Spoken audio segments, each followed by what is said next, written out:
2024-এর দুর্গাপুজোয় টেক্কা আসছে সৃজিত মুখোপাধ্যায়ের পরিচালনায় দেবদা অভিনীত টেক্কা। তাহলে কি আমরা দেবদার পরবর্তীতে এবার সৃজিত মুখোপাধ্যায়ের পরিচালনায় জিদ্দাকে কাজ করতে দেখতে চলেছি? ও মাই গড, এটা যদি হয় তাহলে একটা বিশাল ব্যাপার। নমস্কার বন্ধুরা, আমি পৌশালী চলে এলাম আরও একটা নতুন ভিডিও নিয়ে। আশা করছি তোমরা সবাই খুব ভালো আছো। দেখো, দুর্গাপুজোর মরশুমে যতবারই সৃজিত মুখার্জির ছবি এসছে সেটা বক্স অফিসে বেশ ভালো একটা পারফর্ম করেছে। মানে আমরা কিন্তু কখনোই খুব একটা এটা দেখতে পাইনি যে ফ্লপ হয়েছে বা ডিজাস্টার হয়েছে সৃজিতদার ছবি, সেটা দুর্গাপুজোয় এসেছে। এই উইন্ডোটাতে মানে দুর্গাপুজোর মরশুমে সৃজিত মুখোপাধ্যায়ের পরিচালনার ছবি দেখতে অডিয়েন্স কিন্তু প্রচণ্ড ভালোবাসে। 2024-এর টেক্কা আসছে, এটা আমরা সবাই জানি, এবং অলরেডি আমি যদি খুব ভুল না বলে থাকি তো এই ছবিটার শুটিং কিন্তু চলছে। দেবদাকে প্রত্যেক দিন আমরা যখন প্রধানের হল ভিজিটে দেখতে পাচ্ছি, যে লুকটাতে আমরা দেখতে পাচ্ছি, মোটামুটি ওরকম একটা লুক কিন্তু টেক্কাতে থাকতে চলেছে বা থাকছে, কেননা টেক্কার শুটিং কিন্তু চলছে যতদূর আমাদের কাছে আপডেট আছে। এখন বিষয়টা হচ্ছে 2024-এ সৃজিত মুখার্জি ভার্সেস সৃজিত মুখার্জি হতে চলেছে, এইরকম একটা কানা ঘুষোতে কিন্তু শোনা যাচ্ছে। কি শোনা যাচ্ছে? সৃজিত মুখোপাধ্যায়ের টেক্কার পরবর্তী ছবিটাও কিন্তু ফাইনালাইজড হয়ে গেছে এবং শুনতে পাওয়া যাচ্ছে এটা নাকি একটা কোর্টরুম ড্রামা।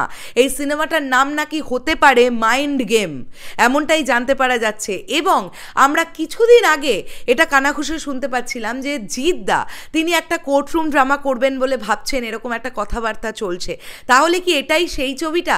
তাহলে কি এবার জিদ্দাকে আমরা সৃজিত মুখোপাধ্যায়ের ডিরেকশনে দেখতে চলেছি?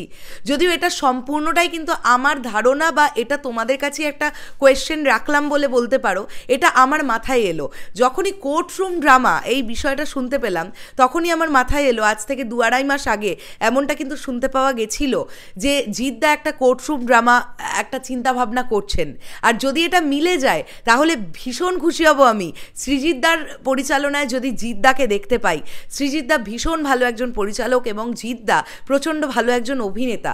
আমার মনে হয় যে জিদ্দাকে একটু অন্য ঘরানায় এবার শিফট করা উচিত। যদি কোর্টরুম ড্রামা এই ধরনের কোনো একটা গল্পে জিদ্দাকে আমরা দেখতে পাই, আমার মনে হয় অডিয়েন্স কিন্তু নেওয়ার সম্ভাবনা কিন্তু কিছুটা হলেও অবশ্যই থাকছে। কমার্শিয়াল ছবির দিক থেকে বাঙালি অডিয়েন্স মুখটা অনেক দিন আগেই ঘুরিয়ে নিয়েছে, যদিও 2024-এ ব্যাক টু ব্যাক অনেকগুলো কমার্শিয়াল ফিল্ম আসছে, যেটার জন্য আমরা সবাই খুব খুশি। অডিয়েন্সকে তো দিতে হবে আবার, না হলে অডিয়েন্স না পেতে পেতে পেতে পেতে মুখ ঘুরিয়ে নিয়েছে, বা তারা যেমনটা চাইছিল তেমনটা না পেতে পেতে তারা অন্য ইন্ডাস্ট্রির দিকে ঝুঁকে গেছে। তো বাংলা ইন্ডাস্ট্রি যদি অডিয়েন্সকে প্রোভাইড করতে পারে সেই রকম কমার্শিয়াল ছবি, মেন স্ট্রিম মশালা ফিল্ম, আমার মনে হয় আজ যাচ্ছে না, কাল যাচ্ছে না, পরশু ঠিক আবার বাঙালি অডিয়েন্স যাবে সিনেমা দেখতে, একদম মেন স্ট্রিম কমার্শিয়াল ফিল্ম দেখতে কিন্তু হলে যাবে। এবং এই ধারাটা কিন্তু অব্যাহত রেখেছিলেন জিদ্দা কোভিড পরবর্তী সময় থেকে। কিন্তু এখন যখন বাকিরাও কমার্শিয়াল ছবির দিকে ঝুঁকছেন, জিদ্দার দেখানো ওয়েটাতে অবশ্যই সকলে হাঁটছেন, এটাতে আমরা সবাই খুব খুশি। তখন জিদ্দার কিন্তু এখন এমনটা করলে ভালো হবে, নিজে একটু মেন স্ট্রিম মশালা ছবি থেকে সরে গিয়ে একটু অন্য ধরনের কিছু ট্রাই করা। তো কোর্টরুম ড্রামার বিষয়টা আমরা শুনতে পাচ্ছিলাম, এটা যদি ওই ছবিটাই হয়ে যায়, আর এটা যদি সৃজিত মুখোপাধ্যায় হয়, আর যদি জিদ্দাই ছবিতে অভিনয় করেন, তাহলে 2024-এর দুর্গাপুজো আবার দেবদা ভার্সেস জিদ্দা কিন্তু হতে চলেছে। একদিকে টেক্কা, অন্যদিকে এই ছবিটা। যদি জিদ্দা এই ছবিটা করেন তো, মানে যদি আমরা নায়ক হিসেবে জিতেন্দ্র মাদনানির নাম পাই তো। কিন্তু এটা কিন্তু শোনা যাচ্ছে সৃজিতদার ছবিটা কিন্তু ফাইনালাইজড হয়ে গেছে এবং 2024-এর দুর্গাপুজোকে টার্গেট করেই কিন্তু ছবিটা নির্মাণ করা হচ্ছে। তোমাদের কি বক্তব্য এন্টায়ার বিষয়টাকে নিয়ে অবশ্যই কমেন্ট করে জানাতে পারো। অডিয়েন্স কিন্তু লিটারালি মানে প্রচণ্ড কনফিউজড হয়ে যাবে যে কোন সিনেমাটা তারা আগে দেখবেন, কেননা অবশ্যই দেবদার কেরিয়ারে লেটেস্ট যদি আমরা দেখি লাস্ট মানে কয়েকটা দিন বা একটা বছর 1.5 বছর, সেইভাবে কিন্তু ফ্লপ দেবদার কেরিয়ারে নেই। নয় হিট, নয় সুপারহিট, নয় ব্লকবাস্টার, এই তকমাটাই কিন্তু চলে যাচ্ছে। তো সেখান থেকে দাঁড়িয়ে সৃজিতদার ডিরেকশনে জুলফিকারের পরে আবারও একবার দেবদাকে দেখার জন্য অডিয়েন্স ওয়েট করবে।